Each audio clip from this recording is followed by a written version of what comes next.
me to number 2 on the did you know question, because this really blew my mind. Do you know which books the Nazis were burning?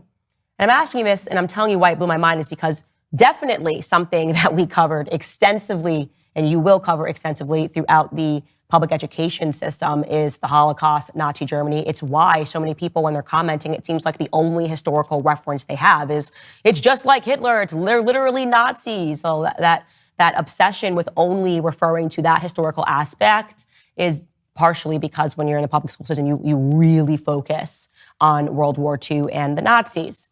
So I was shocked that I never learned throughout that schooling that the brown shirts, the student activists that went around burning a bunch of books, were burning books that they deemed to be Marxist and that they deemed to be overtly sexual. And one of the first and most notorious book burnings was the student-led destruction of the library at the Institute for Sexual Research. That library was founded by a man named Magnus Hirschfeld, and he was the guy who actually first coined the term transsexual. In that library, he kept sexually stimulating objects and erotic imagery from non-Europeans. He was particularly and bizarrely interested in the history of sexuality and its deviations in Africa was his focus. He had a lot of imagery from Africa, people from African colonies at the time that Germany owned. If you want to refer to a colony, it was a German colony, so to speak. They were interested in watching Africans have sex and photographing that. Very weird to me, very disgusting to me, extremely perverse.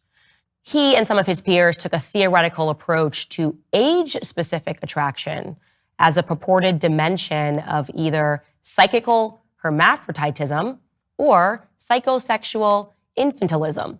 Yeah, so again, you're seeing that concept of children and sex as a psychology.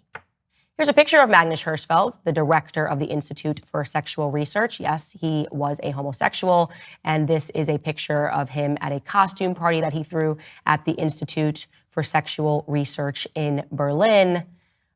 He is the one that is in the glasses, and he is holding hands with his partner, Carl Gies. By the way, now Magnus is hailed as a hero or whatever, and in my view, he's a pervert. Doesn't mean that his library or his institute should have been burned down. There's no excuse for burning down an institute, but we don't then also pretend that somebody that is perverse is somehow a hero. In my view, am I crazy? Does that turn somebody into a hero?